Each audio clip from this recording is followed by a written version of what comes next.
Hello बच्चों, क्या हाल चाल। वापस से आपका स्वागत है क्लास 10th एआई के सिलेबस ओवरव्यू में। इस सिलेबस ओवरव्यू में हम लोग क्या क्या डिस्कस करने वाले हैं। ये सिलेबस ओवरव्यू 2024-2025 वाले बैच के लिए, ठीक है। इस सिलेबस ओवरव्यू में हम लोग डिस्कस करने वाले हैं what is the change in syllabus, क्या क्या नया सिलेबस एड ऑन हुआ है, क्या क्या डिफरेंसेस है सिलेबस में पास्ट ईयर के इस साल, और क्या क्या चीज़ें हमें ध्यान में रखनी है when we are studying this year syllabus of class 10th AI. Believe it और नॉट, बस वीडियो से कवर करके आप इतना श्योर हो सकते हो कि इन वीडियो से 100% स्कोर कर सकते हो, 100 आउट ऑफ 100, जस्ट ये लेक्चर्स और ये पीपीटी से, ठीक है। देख देख देख देख कैसा खुश हो रहा है। तो चलिए स्टार्ट करते हैं with the discussion of syllabus. तो पहले हम देख लेते हैं एम्प्लॉयबिलिटी स्किल्स को। एम्प्लॉयबिलिटी स्किल्स में हमारे पास communication skills, self management skills, ICT skills, entrepreneur skills और ग्रीन स्किल्स, ये सारे के सारे इस बार आने वाले हैं, ठीक है। और इन सब से पूछा जाएगा। आप लोग इसे कवर करने के लिए मैं आपको बताते जाऊंगा कि इसको कहाँ से कवर करना है, बिकॉज ये सिलेबस पुराने साल का ही है। तो मैं यहाँ पर आपको लिंक्स भी डिस्क्रिप्शन में, नहीं तो चैट बॉक्स में आपको मिल जाएगा नीचे पिंड। वहाँ पर आपको क्या मिलेगा, इसके लिए पूरा का पूरा one shot, okay. There is a one shot जहाँ पर आपको पूरा का पूरा part A will be covered in that one shot, ठीक है। उस वन शॉट पे जाओ और ये पूरा का पूरा आपका बहुत ही कम टाइम में कवर हो जाएगा, ठीक है। तो ये हमारे पास 10 मार्क्स की पूरी गारंटी हो जाती है, ठीक है। अब आ जाते हैं हम लोग subject specific skills. Subject specific skills में हमारे पास टोटल 7 यूनिट्स हैं, और इन 7 यूनिट्स में कुछ प्रैक्टिकल्स वाली हैं और कुछ बिना प्रैक्टिकल्स वाली है। तो हम लोग देखते हैं कि क्या क्या थ्योरी में इस बार आने वाला है। तो जैसे पिछले साल था यूनिट 1, यूनिट 2 और unit 3 just for practicals, okay. Then unit 4 data science, इसमें 2 पार्ट है, एक प्रैक्टिकल के लिए अलग सिलेबस है एंड एक थ्योरी के लिए अलग है। तो थ्योरी और प्रैक्टिकल के अलग है, ये आगे मैं बताऊंगा, डिस्कस करूंगा। मैं आपको ये भी साथ में बताता रहूंगा कैसे इसको पूरा कवर करना है। इसका वन शॉट जो है वो देख लो, that is enough for this chapter, ठीक है, दिस पूरा पार्ट बी। तो पर्टिकुलरली चैप्टर वाइज भी अपलोडेड है, बट ये प्लेलिस्ट में बना दूंगा 2025 के लिए। तो वो प्लेलिस्ट पे जाओ नीचे और पूरे के पूरे तुम्हें वन शॉट्स और इसके क्वेश्चंस भी मिल जाएंगे, ठीक है। तो यूनिट 4 हो गया डेटा साइंस, एंड इसके अंदर सिलेबस आगे डिस्कस करता है। ये कंप्यूटर विजन है, okay. Then natural language processing, evaluation, इसके अंदर क्या रिलेटेड है वो भी आगे देखते हैं। यहाँ पर प्रैक्टिकल और वाइवा के टोटल मार्क्स होने वाले हैं हमारे पास 50 मार्क्स, ठीक है। टोटल 50 मार्क्स का यहाँ से आने वाला है। इसमें है ना आपको स्कूल बता देगा कौन से प्रोग्राम्स वगैरह आने वाले हैं, ये मैं आगे बताता हूँ इसकी डिटेल में। 50 मार्क्स यहाँ से हो गया, 50 मार्क्स थ्योरी से हो गया। तो डिटेल्ड एनालिसिस कर लेते हैं अब, यूनिट वाइज जो होनी चाहिए, यूनिट वाइज क्या क्या कंसेप्ट आ रहे हैं। तो यहाँ पर तुम इसमें है ना, इसको कहीं पर है ना, ये पीडीएफ सेव कर लेना। मैं आपको टेलीग्राम पे आप आओगे ना तो टेलीग्राम पे पीडीएफ मिल जाएगा, उसका लिंक t.me/Aiforkids है, ठीक है। वहाँ पर आओगे तो ये पीडीएफ मिलेगा, इसमें तुम लोग टिक कर सकते हो क्या क्या तुम्हारा कंप्लीट होते जा रहा है वैसे। तो यहाँ पर फाउंडेशन कंसेप्ट ऑफ एआई, यहाँ पर what is intelligence, decision making, AI automation, जैसा प्रीवियस ईयर था सेम है, ठीक है।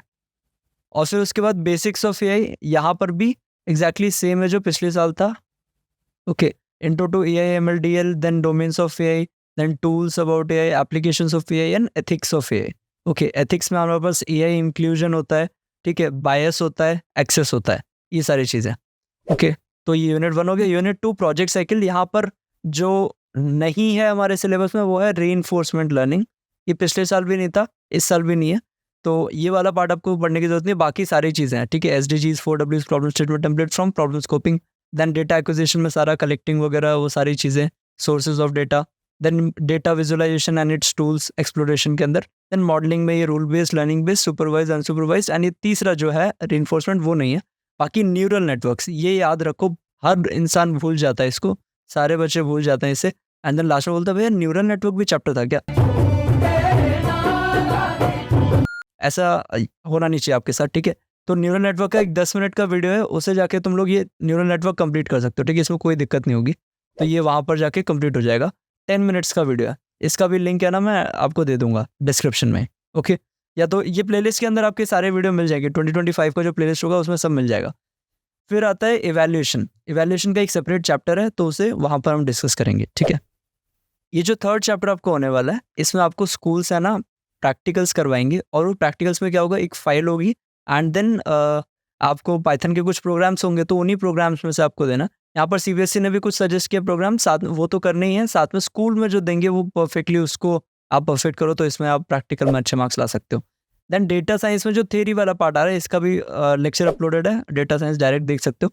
यहाँ पर क्या है, इंट्रोडक्शन पार्ट आ रहा है जो पिछले साल था, सेम सिलेबस है, ठीक है। Introduction, concepts of data science, applications of data science, revisiting AI project cycle and then data collection. Data collection में हमारे पास एक्सेस और डेटा रिलेशन, यही इंपॉर्टेंट पार्ट होता है यहाँ पर, जिसमें से क्वेश्चन आता है, ठीक है। एप्लीकेशन ऑफ डेटा साइंस तो डोमेन्स ऑफ एआई में भी कवर हो जाता है ना। तो अब जो प्रैक्टिकल पार्ट है इसका, वो यहाँ पर देख लो। और प्रैक्टिकल पार्ट में जो चीज़ नहीं आ रही है, अब बहुत लोग पता है कंफ्यूज जाता है कि नमपाई, पांडास, मैटप्लॉटलिब ये भी सब आ रहा है कि नहीं। ये एक्चुअली डेटा एक्सेस के लास्ट पेज पे गिवन है, तो मैंने ये कवर करवाया है वीडियो में। बट स्टिल एक बात याद रखो कि this is more over for practicals part, ठीक है। ये प्रैक्टिकल्स पार्ट के लिए, और इसके लिए आपको प्रोग्राम जो स्कूल में जैसा बोला जाएगा वैसे करना है। और यहाँ पर ये चीज़ नहीं आ रही है, this is optional, do you have to confirm it with school. जो भी प्रैक्टिकल वाला पार्ट है वो स्कूल जो बोलेगा वही फाइनल होगा, बिकॉज स्कूल टीचर्स डिसाइड करते हैं इस चीज़ को। Next is natural language processing. ये चैप्टर इज़ वेरी इंपॉर्टेंट। ये चैप्टर थोड़ा लेंथी भी है एंड इम्पॉर्टेंट भी है। यहाँ से जो आपके लॉन्ग आंसर क्वेश्चन है वो यहाँ से आ जाता है। तो introduction to NLP, applications, revisiting AI project cycle, ये सब इजी रहेगा। आपको जो क्वेश्चन आता है ना वो आता है इस पार्ट से, ये बहुत इंपॉर्टेंट पार्ट है। एक डायरेक्ट बड़ा क्वेश्चन यहाँ से आ जाता है। इसमें है ना आपको टेक्स्ट नॉर्मलाइजेशन प्रोसेस याद होना चाहिए, बैग ऑफ वर्ड्स प्रोसेस याद होना चाहिए। मतलब टेक्स्ट नॉर्मलाइजेशन के अंदर बैग ऑफ वर्ड्स प्रोसेस याद होना चाहिए। इसमें डॉक्यूमेंट मेकिंग, वो सारी चीज़ें, ठीक है। Bag of words is very important, very very important. सबसे ज़्यादा इंपॉर्टेंट टॉपिक्स अगर मैं बोलूँ तो बैग ऑफ वर्ड्स आएगा। And then TF-IDF is optional, but very important thing जो मैं आपको बता रहा हूँ, TF-IDF NLT के तो वैसे भी नहीं आता, बट TF-IDF का पिछले साल भी इसको ऑप्शनल बोला था और उसमें से है ना फुल फॉर्म पूछ लिया था इन द सैम्पल पेपर। तो ये याद रखना कि अब एक बार it will take 5 minutes for you, but just go through the video जो वहाँ पर है ना, एंड मैंने सारा ही कवर करवाया, तो मैं इसलिए आपको बता देता हूँ क्या क्या नहीं करना है, ओके। तो आप उसी चैप्टर को उसी हिसाब से जब भी आपको पढ़ना है तो यहाँ पर आके देख लिया करो। तो TF-IDF जो मैं बोल रहा हूँ, एक बार गो थ्रू कर लो उससे, डोंट मेमोराइज इट, बट एक बार गो थ्रू कर लोगे तो आपको अगर कोई क्वेश्चन उससे गलती से छोटा मोटा क्वेश्चन आएगा, उस पर एग्जैक्ट क्वेश्चन नहीं बना देंगे because they have written it optional, but still कुछ आया तो वहाँ से वो क्लियर हो जाएगा, ठीक है। तो just go through it, it will take hardly 5 minutes, okay. Next is evaluation. Evaluation is also very important chapter. Evaluation में क्या है, इंट्रोडक्शन, मॉडलिंग, ये सारे अंडर, ये इसका एक ग्राफ आ गया था पिछले साल एग्जाम में, this is important, okay. Then prediction, reality and confusion matrix, इससे क्वेश्चन आता है हमेशा। आज तक ऐसा कोई एग्जाम नहीं गया जिसमें इससे क्वेश्चन ना आया, कि this is important, confusion matrix.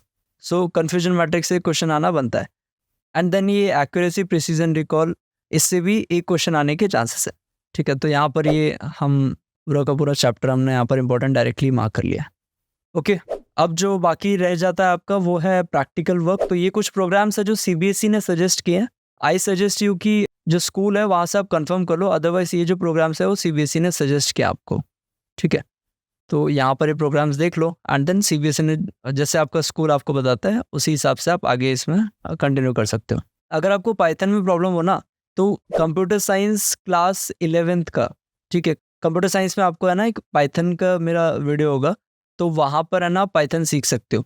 तो क्लास 11 कंप्यूटर साइंस पे जाना, वहाँ पर पाइथन आपको सीखना है तो वहाँ से सीख सकते हो, जो भी स्कूल लेवल आपको चाहिए होगा, ओके।